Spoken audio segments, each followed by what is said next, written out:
I think Proptech is going to see a lot of success in India next 5-10 years. Aditya, currently which three Proptech companies that you are admiring, or you would, the three sectors, but I would prefer if you could give us three Proptech companies which you feel are doing good in this Indian real estate industry. Yeah, so I'll break it up in Proptech, the three different spaces, and I'll touch on a few companies as well. But I think Proptech is the most nascent tech, and then if you look at India, we're even a few steps behind because no one is really doing too much in Proptech. We're seeing a few things now, and then in India, it's even further behind. The three kind of buckets that I think are interesting is one, construction tech. We were the first ones to actually partner up with a prefab company called KEF, who was eventually bought by Kitera. We did the first office building with them. We had a ton of problems, and at the time we started with three buildings: a conventional, a steel, and a prefab. And the benefits of doing prefab is timing, right? It's supposed to finish earlier and your revenue is supposed to start faster, but it's also more expensive.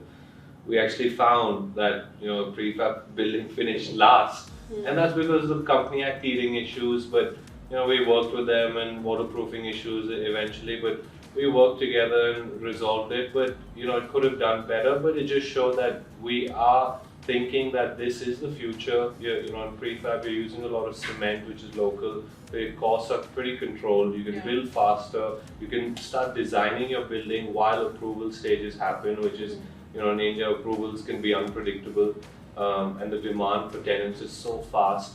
So that's definitely one space that I think can be really big in India. It just needs a well-run company, and unfortunately, Kitera wasn't able to do that. Not just in India, I think the India operations was pretty good, but there are global issues that they had. So I would watch out for anyone coming back into this space at a large scale, and we're working with another company now called Teamage, a prefab company, small, but I think as we can grow, hopefully they can grow with them, and we would love to actually do something with a similar company that complements our business. So that's construction tech. I think that's evolving in the West, and these 3D buildings or villas and printing. I think you will see that here in India, but eventually.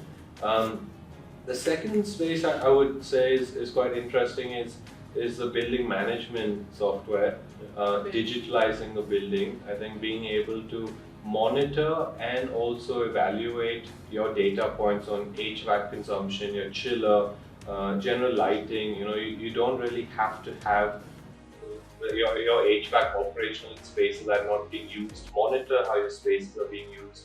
I think that from a tenant point of view, but also from a building owner point of view, is pretty. I think it's pretty key for us to reduce costs. Back to the ESG aspect as well.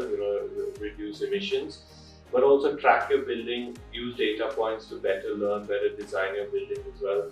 I think that's a space that's pretty interesting, and there are a few companies there. Flamenco is one that we've done a pilot with. A small company, not doing too much, but something that I do think has potential. There's also Switch, we know Nola pretty well. She just entered India. She's doing a lot for Google and some of the big MNCs globally.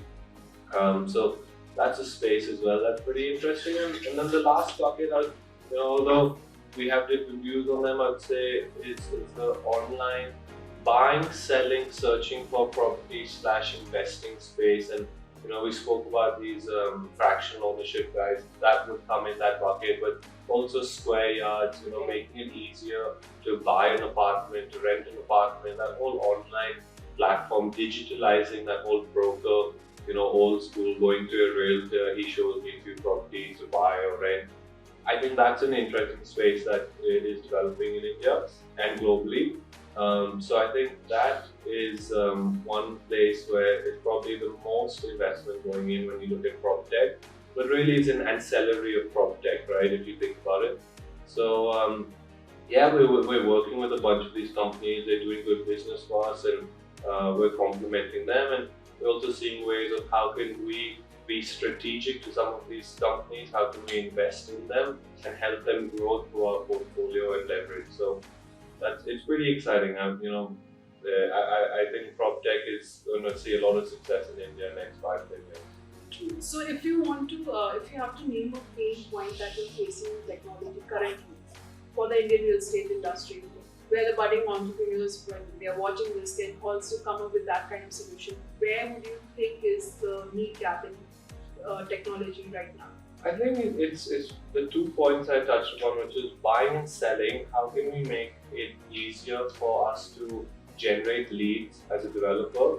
Targeted leads, right? Specialized leads, reduce our old school marketing costs of putting a newspaper front page and hoardings, and I think that's relevant, but a lot is moving digital.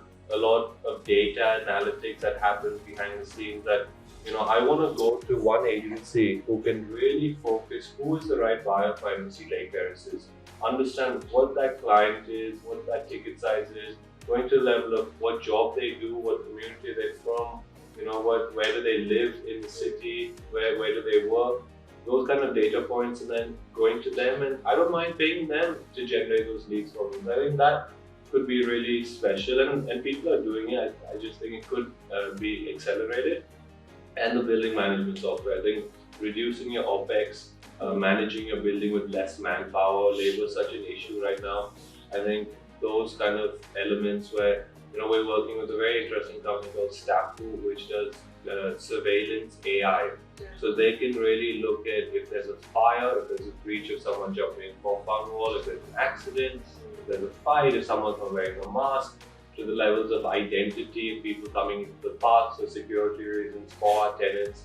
Our tenants are doing some really security, some really secure stuff in their building. So as a building owner, you have to help them. So that whole OPEX part of it is another interesting thing where I think developers can use the help. Good you mentioned about lead generation, because currently what I'm seeing is lead generation is seeing a constant decline, especially from the developers. They are looking and they are investing and they're collaborating with agencies, but when it comes to lead generation, they're not getting a good lead as per se. Yeah. So what do you think the challenge is? Because there are a lot of companies which are providing you the lead generation. Yeah, that was one of the biggest shocks when I joined the business. Is I would sit with the sales team and they'd be like, yeah, conversion is like 2%. And they'd be like, that's good. And I was like, wow, 2% of all our leads are being converted, and that's good. So it's really throwing a large fishing net, and there's hardly any fish out there. So I think improving that efficiency of hot leads, what we call internally, of relevant leads, is really key. And I think that goes back to data points, not just doing a mass advertisement. I think there's an old school thumb rule of spending 4% on marketing costs. I don't believe in that. I don't think you have to spend 4% and budget that in your underwriting. I think you just need to be clever with your marketing, targeted, understand your product, work with someone who can help you find that the right clientele, and then hopefully that lead conversion number picks up going forward. So that would be a cool metric to actually see how far we move from the old school broker holding newspaper way to a little bit new school of hot lead conversion. But are we not very much dependent on Google, like Google, Facebook for the lead? Like, do you think that's the only way to get to the hot leads? It's a great way, because you're right, everyone Googles. If I just, anything you don't know or you see something, you just pick up your phone and literally Google it. But it might not be relevant, right? I mean, that's a very broad level kind of lead gen. I think you can drill down and Google even helps you do that, so I think that's developing as they collect more data, but that will be relevant. I think that's part of that digital bucket of lead generation. So they will be a big part of it. That their biggest revenue is ads basically. So I think it will be a big part. So I've seen brokers are now, that went, the time has gone by where the brokers were looked upon in a different manner. But today, brokers are very adaptive to technology. They are very adaptive when it comes to how to generate lead generation. So what do you see how this will, become a bigger network, or brokers will become a very important role in developers, sales marketing plan?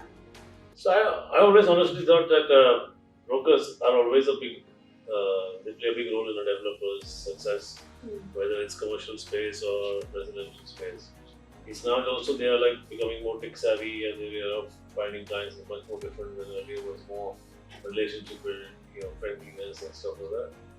And like Aditya mentioned, there's so many tools for technology which are just adapting and moving ahead.